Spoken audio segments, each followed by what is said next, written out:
There's a book out there, and the title of the book on John of the Cross is John of the Cross, un caso límite. The most extreme limit. John of the Cross, an absolute limit, perhaps would be the best way to translate it. San Juan de la Cruz, un caso límite. And when I think of that title, I remember a scene from his life which shows this spirit of his. There's a moment when there was a forest fire, or I think it was actually a fire that was burning down crops. So it was burning crops and burned down houses most likely, and it was coming towards the convent. And he knew this was happening. He goes out, and he goes right up to the fire which is blowing towards him. He goes up to the fire, he kneels down, and the witnesses say he stretched out his hands as wide as he could. In Spanish, this way of praying is called con los brazos en cruz, with the hands in the shape of a cross. And kneeling there with the fire facing the fire, right smack facing the fire, he began to sweat from the closeness of the fire. And as he's praying there on his knees, as the fire is coming closer, as he's coming closer to the fire, he just falls down, kneels down by the fire. At that moment, as he's there, stretched at the limit, as close to the fire as possible, the fire starts to blow the other direction. The fire stops there. It's one of those scenes that, for me, illustrates his whole life, like his whole way of living. He is a character which is fascinating, and we didn't know from history, he's actually someone who existed. We know from history that he existed, and he existed with all that limitfulness that he has, with all that extremity, we could say. His lifestyle was that extreme. Saint Teresa of Avila would call him mi pequeña senectute, my little Seneca. My little Seneca, as a reference to Seneca, the philosopher, who was very much extreme in that. And he'd also have phrases which were very small. He would have phrases which were small but had a huge kick to them. In other words, they were phrases which help one encounter God. They're phrases which helped one to come into contact with God, and would do it very quickly. She would actually compare John of the Cross to pepper. If you've ever taken a little dab of pepper, a little circle, a little ball of pepper, and chewed on it, it gives you a kick. She says that John of the Cross is like that. Today I was looking at some of the phrases of John of the Cross, and all of them have this. They're all been peppered in the same way. One of them that I looked at was, El alma enamorada es alma mansa, humilde y paciente. The soul which is, just listen to this phrase, the soul which is in love is blanda, is moldable. In other words, it allows itself to be molded. In other words, he's referring to a soul which is desperately in love with God. He's talking about himself, even if he's not. He's not trying to talk about himself, but he's revealing his own soul and the advice that he gives. He says, El alma enamorada es alma blanda, mansa, humilde y paciente. The soul which is in love, which is so close to God, is a soul which is moldable. In other words, God can use that soul. God can act in that soul. God can go into that soul and use it to do good to others. Can stop fires and start fires. But notice how he says, even if you just look at just this one phrase. In other words, a soul which is in love, which is burning in love, is a soul which is moldable, humble, meek, and patient. I want to hit on that little point of patience because that's one he makes. It's one of the points that he makes as well, that the soul, when it is in love and when it only loves God, is capable of doing so much. It's capable of suffering. It says that it actually doesn't have a limit when the soul is in love with God with how much it can suffer. Because as St. Teresa says, it has its roots in God. But it's interesting how he also emphasizes on how any attachment screws everything up. Any attachment just takes away from God, and you can't go to that limit. Whenever we're attached to something, it's great to analyze, what am I attached to? What is it that's keeping me from loving more? What is it that's keeping me from giving myself more? What is it that's keeping me, not necessarily from doing more, but yes, from loving more, from having my heart like more totally in God? John the Cross says that the spiritual director, his only job, his one job, is to find out what the soul is attached to and remove it. In other words, what is keeping the soul back from coming right smack with that fire? Like, what is it that's keeping the soul back from arriving there, from loving God as much as that soul possibly can in this life? It's interesting because in this life, there's lots of things that can change. Like, this might happen, you might get frustrated with this might break, this might go wrong, my health you have so many things which can go wrong. But there's one thing that we're assured in this life. In this life, we always have the possibility of suffering, and we always have the possibility of loving. Other things can change, but those two things doesn't mean you might feel love, but you always have the possibility of loving. Always. I remember once I heard a man say that, my only complaint, he was very old, my only complaint is that my head still works. I was like, what does he mean by that? He says, because if I was like messed up mentally, I wouldn't realize that everything else in my body is hurting. In other words, in this life, like, we can always suffer. There's always possibility of suffering, but that's like the bad news. And the flip side of it is we can always love excessively. Like, there's always that possibility of starting to love God with all one's heart. In the case of John of the Cross, that love which was seen there in the midst of the fire wasn't something that didn't just come by chance, like, whoop, oh, okay, I'll just go pray in front of a fire and see if that stops. It was something which, it was his life, his way of living was precisely that. He was always trying to love God more. He was always trying to like push it to the limit.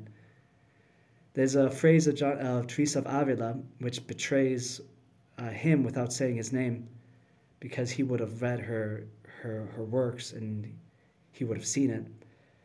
There's a moment when in the Fourth Mansion she is talking about that a soul, in order to arrive at the highest mystical gifts, like if someone wants to like see God, see Our Lady, so if someone wants to arrive there, the way to arrive at seeing Our Lady is by not wanting to see her.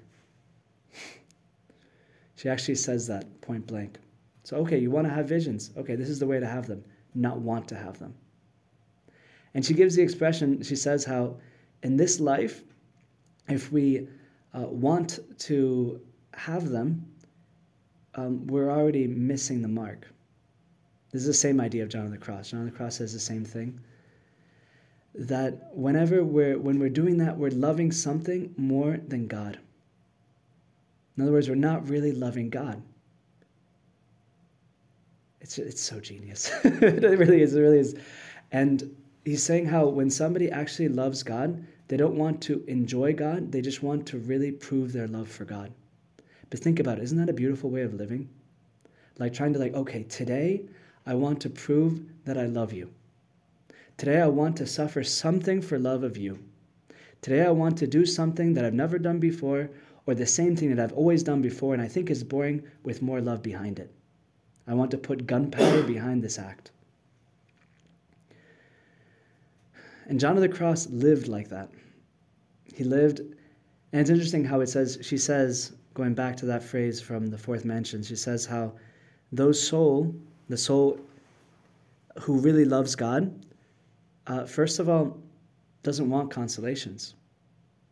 Not because they're not attracted to the consolations, their spiritual taste buds are very exact, like they know what's enjoyable, they know what they would enjoy, but at the same time they don't want that.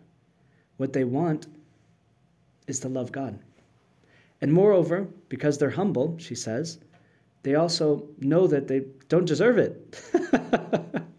Like they have no doubt that they don't deserve it. Like they don't deserve to be consoled by God in any way. And then she says that there's some souls, this is where she refers to John of the Cross, undeniably, some souls who beg God not to have any of them in this life. John of the Cross. Total John of the Cross. There's a moment when he finds himself, he sees Christ crucified with his eyes, as Edith Stein says. She studied it, and she says that he actually it wasn't just like an intellectual vision, like he imagined like Jesus crucified. Didn't come. He actually just had one of these split seconds where he's actually looking at the crucifixion. And in ecstasy, he just comes out of his body, and he's in the actual moment of the passion. And he sees it, and he knows with conviction from that moment on that he's going to suffer excessively. And he does.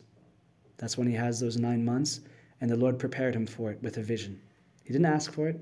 The Lord gave it to him, because he knew that if he would ask for it, he would have avoided it. So he just gives it to him with, like pepper, with fire, intensely. Boom, gives him the vision.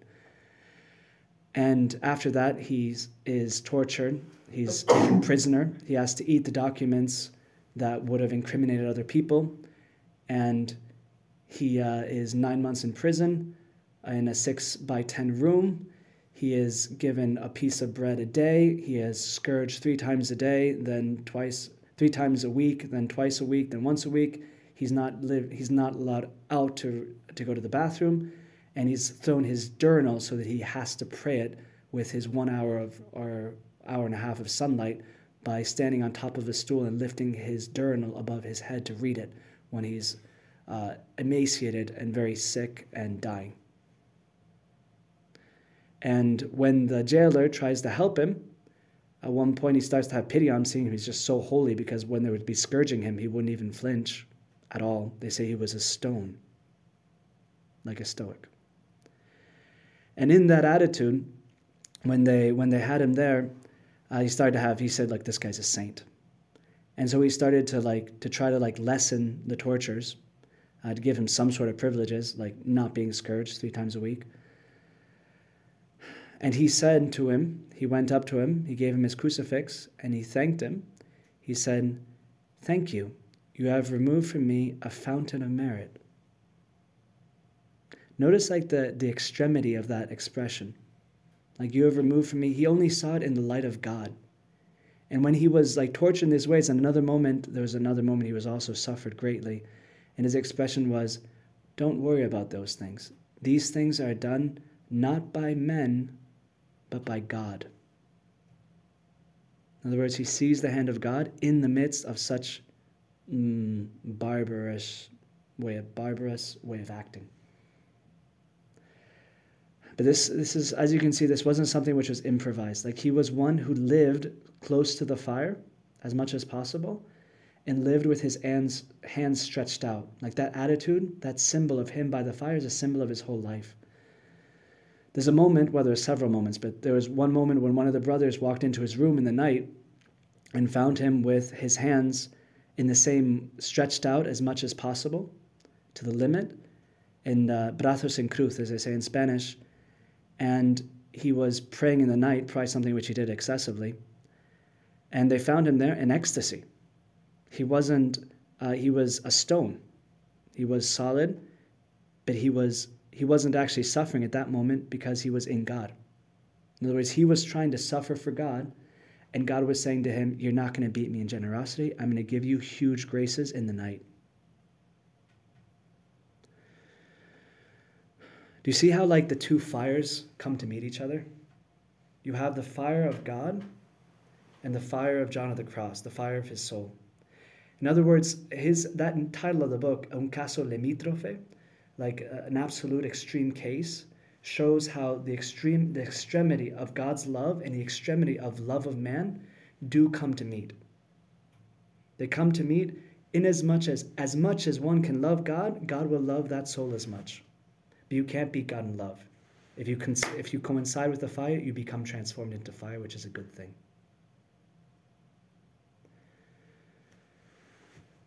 We're going to continue with the holy sacrifice of the Mass.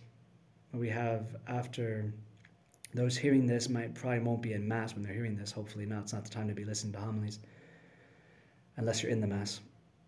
But do ask God to come into contact with Him, to come closer to that fire.